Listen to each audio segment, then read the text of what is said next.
আসসালামু আলাইকুম। কেমন আছেন সবাই? আশা করি সবাই ভালো আছেন। আজকে দেখাবো এআই এর মাধ্যমে ছবিতে কাজ করলে ছবিগুলোর ন্যাচারালিটি নষ্ট হয়ে যায়। ওই ন্যাচারালিটিটাকে আপনি কিভাবে ঠিক রাখবেন সেটি এখানে দেখিয়ে দেব। এখানে ২ টি ছবি আপনি এখানে দেখতে পাচ্ছেন। ২ টি ছবি আমি এআই এর মাধ্যমে কাজ করে তারপর এটার কিভাবে আপনি ঠিক করবেন সেটি আমি এখানে দেখিয়ে দেব। আমি ১ম একটি সাইডে চলে যাচ্ছি। এই সাইড থেকে আমি ছবিটাকে এনহান্স করে নেব ১ম এ। এখানে ছবি দুটো আপলোড করে দিচ্ছি আমি। আপলোড করে দেখেন একটু প্রসেসিং হবে। এটা কাজ হয়েছে, এটা ক্লিক করে দিব। এটাও কাজ করে নিচ্ছি। দেখুন এখানে 4x এ কিন্তু কাজ হচ্ছে। দেখতে পাচ্ছেন এই যে 4x। অনেকে বলছেন 4x হয় না। দেখুন আমি 4x ই করছি। এখানে ডাউনলোড অল। এখানে ক্লিক করে দিব। দুটো ছবি কাজ করছি। সে দুটো একেবারে ডাউনলোড হয়ে যাবে। আমি ছবি দুটোকে এখান থেকে আমি ওপেন করে নেব। এটা হলো আমার অরিজিনাল ছবি আর এটা আমি এআই এর মাধ্যমে কাজ করেছি। দেখুন এখানে বেশ কিছু তফাৎ কিন্তু চলে এসেছে। এগুলাকে ঠিক রাখবেন আপনি কিভাবে? এই যে ছবিটা থাকলো দেখতে পাচ্ছেন, এই ছবিটাকে ধরে এই ছবির উপরে এনে ছেড়ে দিবেন। ছেড়ে দিয়ে এখান থেকে এই ছবিটার সাথে আপনি মিলানোর ট্রাই করবেন। এভাবে আমি মিলিয়ে দিলাম। আপনি যদি চোখটা ঠিক রাখতে চান সেক্ষেত্রে ইরেজার টুলের মাধ্যমে চোখটা আপনি ঠিক রেখে দিবেন। অন্যান্য যে সাইডগুলো থাকবে সেগুলো আপনি এখান থেকে রিমুভ করে দিবেন। আপনি নাকের গঠন যদি ঠিক রাখতে চান তাহলে নাকটা ইরেজ করবেন না, শুধু মুখটা ইরেজ করবেন। এবং কি লিপটা যদি আপনি রাখতে চান এখানে দেখুন লিপটা রেখে দিয়ে এটাকে আপনি শুধু ফেসটাকে আপনি একটু ক্লিয়ার করে নেবেন। এখন দেখুন এখানে চুলটা কিন্তু প্রথম যে ছবিটা ছিল এখানে লেয়ারে দেখাচ্ছে, এটা প্রথম লেয়ারের ছবি। এই ছবির এখানে কিন্তু এই চুলগুলা কিন্তু ভালো কিন্তু এখানে দেখা যাচ্ছে না। এখন আপনি এআই দিয়ে কাজ করার পরে যদি আপনি এটা মনে করেন যে না ভালো দেখাচ্ছে, সেক্ষেত্রে এখানে দেখুন এটা শার্প হয়ে গেছে, চুলটা কিন্তু অনেকটা শার্প করে দিয়েছে। সেক্ষেত্রে আপনি চুলটাকে আপনি এআই যেটা করেছে সেটাকে আপনি কিন্তু এখানে রেখে দিতে পারেন, তাহলে কিন্তু দেখতে কিন্তু ভালো লাগবে। আর যেহেতু অরিজিনাল ছবিটা একটু ঘোলাটে ভাব সেক্ষেত্রে আপনি এয়ারটা রেখে দিতে পারেন। চোখটা কিন্তু ইরেজ করিনি। চোখ যদি ইরেজ করে দিই তাহলে দেখুন এর চোখটা অনেক শার্প হয়েছে, এটা কিন্তু উপরে চলে গেছে। একটু গঠনটা একটু এদিক সেদিক হয়ে যায় এআই দিয়ে কাজ করলে। সেক্ষেত্রে আপনি এই পদ্ধতিতে সেটাকে আপনি একদম ফুললি এখান থেকে আপনি পরে নিতে পারেন। ডিসগুলা থাকবে। এটা পরিবর্তনটা একটু আসবে কারণ এআই যখন আপনাকে কাজ করে দিও তখন একটু হালকা একটু পরিবর্তন আপনি ফিল করতে পারবেন। তাই ন্যাচারালিটি রাখার জন্য এই পদ্ধতি আপনি অবলম্বন করতে পারেন। এই দুটো যদি দেখেন তফাৎ দেখুন, এই ছবিটা রয়েছে এটা অরিজিনাল ছবি আর এটা হলো এআই দিয়ে কাজ করেছি।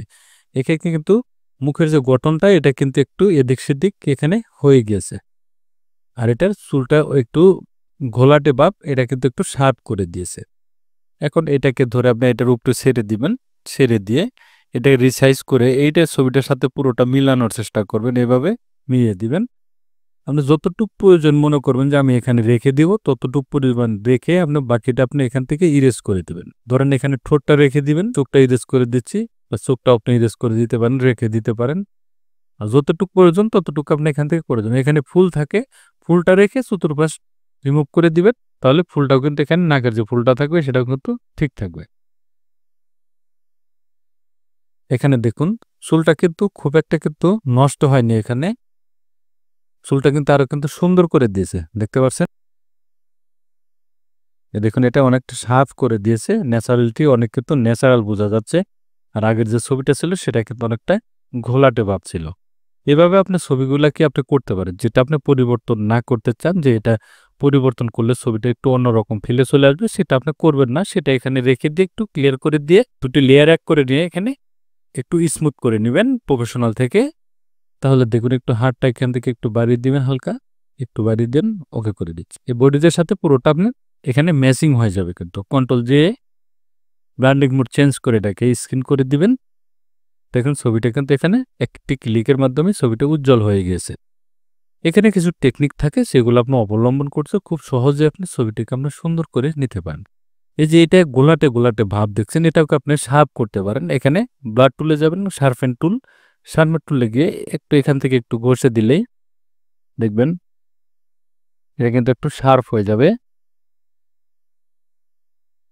এই যে লিপটা একটু শার্প, এটাকে একটু একটু হালকা একটু ঘষে দিবেন, দেখুন এটা কিন্তু একটু শার্প বোঝাবে। যে জায়গাটা আপনার শার্পের প্রয়োজন সে জায়গাটা একটু শার্প করে নিলেই কিন্তু ছবিটা কিন্তু ঠিক হয়ে যাবে। এই দিয়ে যখন আপনি কাজ করবেন একটু সুবিধা ভোগ করবেন তখন আপনাকে একটু প্রবলেম ফেস করতেই হবে আপনাকে। দেখুন ছবিটা ঠিক হয়ে গেছে। এভাবে খুব সহজ টেকনিকে আপনার ছবিগুলোকে সুন্দর করতে পারেন শুধু এর মাধ্যমে। কিছু টেকনিক অবলম্বন করলে ছবিগুলোকে আপনি অ্যাকুরেট করতে পারবেন। দেখুন এটা একটু শার্প করে দিচ্ছি আমি এখান থেকে হালকা একটু শার্প করে দিলাম 100% করে দিই। দেখেন একটু শার্প হয়ে গেছে, ছবিটা কিন্তু এখানে সুন্দর লাগবে। গেডিং এর ক্ষেত্রে ইমেজ নম্বর, এখানে ইমেজ অ্যাডজাস্টমেন্ট, ব্রাইটনেস কন্ট্রাস্টে গিয়ে একটু হাইলাইট বাড়িয়ে দিবেন। Image adjustment, brightness contrast, highlight একটু বাড়িয়ে দিয়ে ওকে করে দিবেন। কন্ট্রোল জে লেয়ার করে এখানে ব্রাউন চেঞ্জ করে দিয়ে ফিলটা কমিয়ে দিবেন। ছবির ন্যাচারালিটা এখানে ঠিক থাকবে। ইমেজ অ্যাডজাস্টমেন্ট, সিলেক্টিভ কালার, এখানে ব্ল্যাক কালার দিয়ে হালকা একটু ব্ল্যাক করে দিবেন। এখানে রেড থাকবে, যদি শ্যাডোটা রিমুভ করতে চান সেক্ষেত্রে রেড কালার দিয়ে হালকা একটু এখান থেকে ইরেজ করে দিলে দেখুন এই যে মুখের যে শ্যাডোটা থাকবে সেটা কিন্তু এখান থেকে রিমুভ হবে। ইয়েলোটা একটু বাড়িয়ে দিলে শ্যাডোটা বাড়বে, একটু কমিয়ে দিলে শ্যাডোটা এখান থেকে কমে যাবে। আপনি ব্যাকগ্রাউন্ডটাকে ইরেজ করতে হবে, ইরেজ করে পরে আপনি কাজ করুন। ব্যাকগ্রাউন্ড ইরেজার টুল, এখানে এই কালারটা অল বাটন ধরে কালারটা নিয়ে এখান থেকে ঘুরবেন, তাহলে দেখবেন এর ব্যাকগ্রাউন্ডটা কিন্তু এখান থেকে ইরেজ হয়ে যাবে। আপনার চুলটাও ঠিক থাকবে। এটি 3টি অপশন আছে, 3টি অপশনের মাধ্যমে আপনার কাজ করতে পারেন। এখানে অ্যাডজাস্টমেন্ট, সলিড কালার, এখানে যে কোনো একটি কালার আপনি এখানে চুজ করে দিতে পারেন। নিচে লেয়ার এনে ছেড়ে দিবেন, দেখুন ব্যাকগ্রাউন্ডটা কিন্তু ইরেজ হয়ে গেছে। ইরেজার টুলের মাধ্যমে আউটসাইড যেগুলো থাকবে সেগুলো আপনি এখান থেকে একটু ইরেজ করে দিলে ছবিটা একটু ভালো দেখাবে। চুলটা ন্যাচারালি থাকলো এবং কি ব্যাকগ্রাউন্ডও কিন্তু আপনি এখান থেকে ইরেজ করে দিয়েছেন। এখন এটাকে আপনি পাসপোর্ট সাইজ ছবির মাপে বা যে কোনো সাইজে আপনার ছবিটাকে ক্রপ করে নিতে পারেন। ছবিটাকে সাজিয়ে নিলাম। এখন প্রিন্ট অপশনে কন্ট্রোল পিতে গিয়ে এখানে স্কেল অফ ফিট মিডিয়া এটা ক্লিক করে দিবেন। ইপসন প্রিন্ট অপশনে গিয়ে এখানে প্রিন্টারটা সিলেক্ট করে দেবেন। আপনি এখানে প্রিন্টারটা দিয়ে দিচ্ছেন। এখানে প্রপার্টিসে যাবেন, এখানে পেজ সাইজটা আপনি ঠিক করে নেবেন। A4 সাইজ, এটা এই কালারই থাকবে।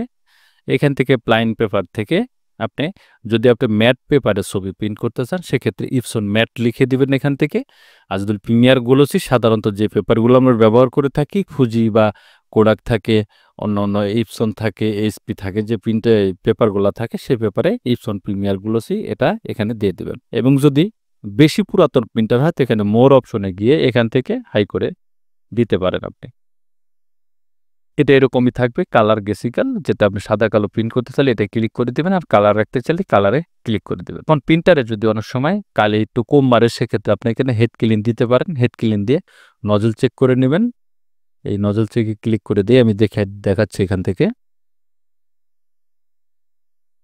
এখানে নজল চেক যখন আপনি দিবেন এখানে প্রিন্ট অপশন আসবে। এখানে দেখুন একটি সাইড দেখাবে কোনটা কালি কম ছিল কোনটা বেশি ছিল। এটা এইভাবে করে আপনি এই সাইডগুলো ঠিক রেখে ইপসন প্রিমিয়ারগুলো স্ট্যান্ডার্ড হাই এখান থেকে ওকে করে দিলে প্রিন্টটা হয়ে যাবে। সাধারণত 3210 বলেন ইপসনের ক্ষেত্রে যতগুলো পেপার থাকবে সবগুলো কিন্তু একই রকমের মাপ থাকে, যেগুলো আপনি এই একই ফরম্যাটে আপনি প্রিন্ট আপনি করে নিতে পারেন একই ফর্মুলায়। 3210 বলেন, 130, 805 বা 880, 50 যাই বলেন না কেন সেটার ক্ষেত্রটা সবই একই ইপসন ক্ষেত্রে। সেটা হলো ইপসন প্রিমিয়ার গ্লোসি দিয়ে দিবেন, তাহলে আপনি প্রিন্ট আপটা সঠিকভাবে করে নিতে পারবেন। তাহলে দেখলেন কিভাবে ছবির ন্যাচারালিটি ঠিক রাখবেন এবং কিভাবে প্রিন্ট করতে হয় ছবি ভালো কোয়ালিটি প্রিন্ট আনার জন্য সেটি দেখিয়ে দিলাম। থ্যাংক গাইস, ভালো থাকবেন সবাই। ভিডিও যদি ভালো লাগে অবশ্যই লাইক কমেন্ট শেয়ার করে দেবেন, সাবস্ক্রাইব করবেন, বেল আইকনে চালু রাখবেন। নতুন নতুন ভিডিও পেতে চ্যানেলটি ফলো করে রাখবেন। ভালো থাকবেন, সুস্থ থাকবেন। আল্লাহ হাফেজ।